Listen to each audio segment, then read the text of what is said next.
otoritas dan pimpinan tertinggi di dalam Kementerian ATR BPN menyampaikan apresiasi dan rasa terima kasih sekali kepada publik, kepada netizen, kepada masyarakat umum yang memanfaatkan aplikasi Bumi untuk melakukan cross-check dan memfungsikan Bumi untuk mengecek tentang sistem informasi pertanahan. Kami melakukan apresiasi dan kami melakukan terima kasih. Ini menandakan bahwa aplikasi Bumi yang kami siapkan, yang kami adakan memang mempunyai tingkat kemanfaatan yang tinggi dan bisa diakses semua pihak serta transparan, tidak ada yang ditutup-tutupi, dan itu juga menjadi bagian dari salah satu kontrol sosial masyarakat sehingga tidak ada yang bisa keluar dan ada informasi yang ditutupi dari aplikasi Bumi itu tentang keberadaan sertifikat maupun informasi pertanahan lainnya melalui aplikasi tersebut. Poin kedua yang ingin kami sampaikan, kami membenarkan ada sertifikat yang berseliweran di kawasan pagar laut sebagaimana yang muncul di banyak sosmed tersebut. Jumlahnya 263 bidang dalam bentuk SHGB atas nama PT Intan Agung Makmur sebanyak 234 bidang dan atas nama PT Cahaya Inti Sentosa sebanyak 20 bidang. Kemudian atas nama perseorangan sebanyak 9 bidang. Kemudian ada juga SHM, surat hak milik, atas 17 bidang. Jadi berita-berita yang muncul di media maupun di sosmed tentang adanya sertifikat tersebut, setelah kami cek benar adanya, lokasinya pun benar adanya sesuai dengan aplikasi Bumi, yaitu ada di Desa Kohot, Kecamatan Pakuaji, Kabupaten Tangerang. Jumlahnya tadi sudah saya sampaikan 263 bidang dalam bentuk SHGB, 234 bidang atas nama PT Intan Agung Makmur, 20 bidang atas nama PT Cahaya Inti Sentosa. Kalau saudara-saudara ingin tanya dari mana, siapa pemilik PT tersebut, silakan cek ke AHU, Administrasi Hukum Umum, untuk ngecek di dalam aktenya. Kemudian yang perorangan sebanyak 9 bidang. Kemudian yang berupa SHM sebanyak 17 bidang. Terhadap poin ketiga, terhadap sertifikat baik itu HGB maupun SHM ini, apa yang akan dilakukan oleh Kementerian ATR BPN? Kami hari ini mengutus dan memerintahkan kepada Pak Dirjen SPPN, Pak Firdu, ini orangnya, untuk melakukan koordinasi dan ngecek dengan Badan Informasi Geospasial mengenai masalah garis pantai yang ada di kawasan Desa Kohot tersebut.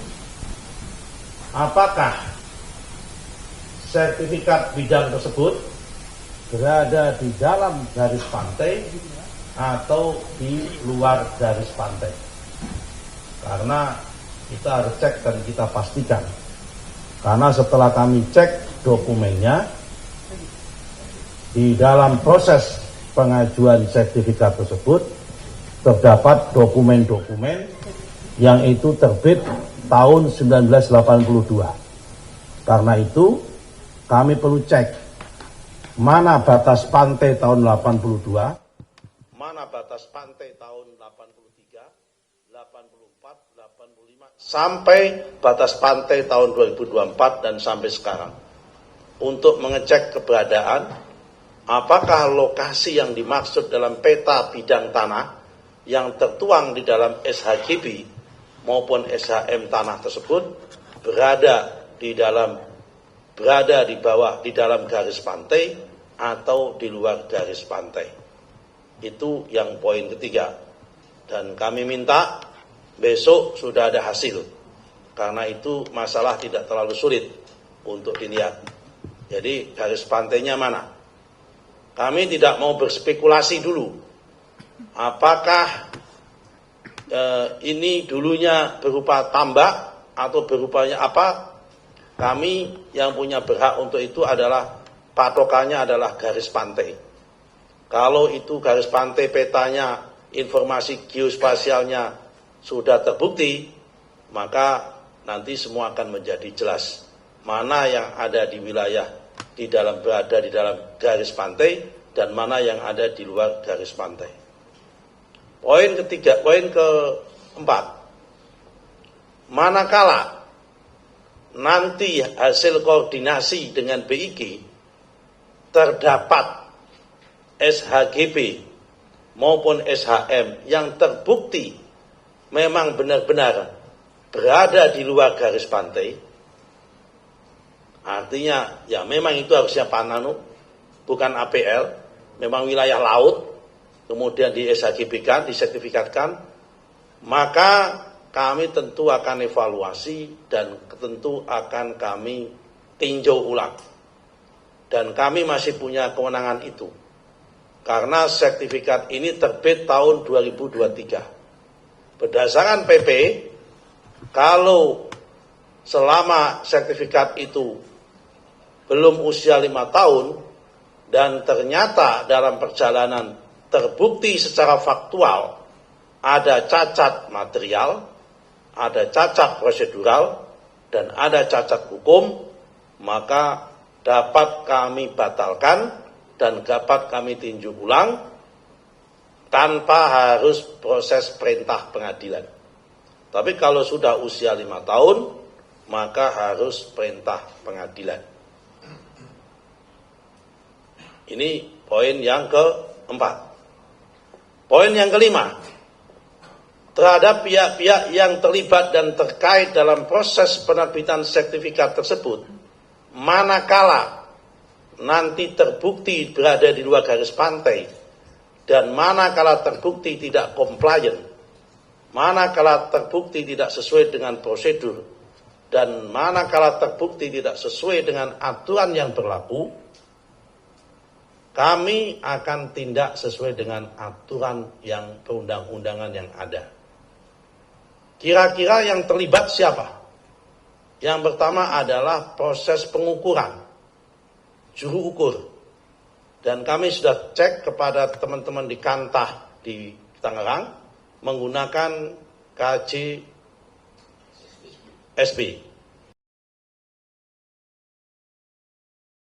Pihak swasta. Terhadap KJSB-nya, kami sudah mintakan perintah kepada Pak Virgo, selaku yang menangani Dirjen SPPR, untuk memanggil dan terlalu terbukti tidak prosedur, kami minta untuk di blacklist, kalau perlu merekomendasikan supaya izinnya dicabut. Kemudian, setelah ada juru ukur dari KJSB, butuh pengesahan. Karena itu, pihak kepala seksi pengukuran dan survei yang ada di dalam Kantah Kabupaten Tangerang juga harus bisa kita mintain pertanggungjawabannya. Nomor 3, kepala seksi pendaftaran dan penetapan hak dan pendaftaran tanah juga akan kita mintain keterangan dan untuk kita tindak sesuai dengan aturan perundang-undangan yang berlaku. Yang nomor 3, yang selanjutnya adalah kepala kantor di Tangerang. Tapi yang bersangkutan sudah pensiun. Juga akan kita panggil dan akan kita lihat apakah yang bersangkutan terlibat itu atau tidak. Karena itu kami atas nama Menteri ATR BPN mohon maaf atas kegaduhan yang terjadi kepada publik, dan kami akan tuntaskan masalah ini seterang-terangnya, setransparan-transparannya. Tidak ada yang kami tutupi, karena memang fungsi daripada aplikasi Bumi adalah untuk transparansi, siapapun bisa mengakses, dan ini bukti bahwa kita siap dikritik dan siap dikoreksi oleh siapapun, oleh masyarakat. Kalau memang terjadi ada kesalahan akan kita koreksi. Dan ini menunjukkan dengan adanya aplikasi Bumi, pihak-pihak pejabat kami maupun petugas kami di lapangan tidak bisa serta-merta akan berbuat semena-mena, karena kalau berbuat semena-mena publik pasti akan tahu dan publik akan bisa mengendorse untuk itu semua. Saya kira ini penjelasan resmi dari kami. Saya kira sudah cukup. Tidak akan kami buka tanya jawab supaya tidak melebar kemana-mana. Kasih kesempatan kami untuk bekerja. Insya Allah dalam waktu singkat kami akan bisa kasih keterangan yang lebih detail dan lebih jelas lagi. Saya kira apa yang saya sampaikan pada kesempatan ini sudah cukup detail. Poin kedua, terhadap berita yang muncul di media tentang seakan-akan bahwa tak sertifikat atau yang muncul itu di atas laut atas nama PT Kapuk Niaga Indah, itu tidak betul. Karena kalau ini yang muncul di media kan, itu bukan di Kohot, tapi ini di Jakarta Utara. Kohot itu Tangerang, ya kan? Ini itu satu hal, ini lain. Kalau yang ini sudah sesuai dengan prosedur, karena ini yang di Kamal Muara terbit tahun 2004 dalam bentuk SHGB atas nama PT Kapuk Niaga Indah. Yang ini terbit di atas HPL dan itu tanah hasil reklamasi. Karena tanah hasil reklamasi, HPL-nya atas nama Pemda DKI, SHGB-nya atas nama mereka yang melakukan reklamasi. Jadi kalau ini prosedur, kami sampaikan apa adanya. Tapi kalau terhadap yang tadi, poin pertama tadi, sudah kami jelaskan secara lengkap dan secara detail. Saya kira penjelasan kami cukup, supaya tidak simpang siur, supaya jelas, ya kan? Nanti kami akan lakukan tindakan-tindakan dan akan kita lakukan pengecekan-pengecekan sesuai dengan peraturan perundang-undangan yang berlaku. Demikian, Assalamualaikum warahmatullahi wabarakatuh. Waalaikumsalam warahmatullahi wabarakatuh.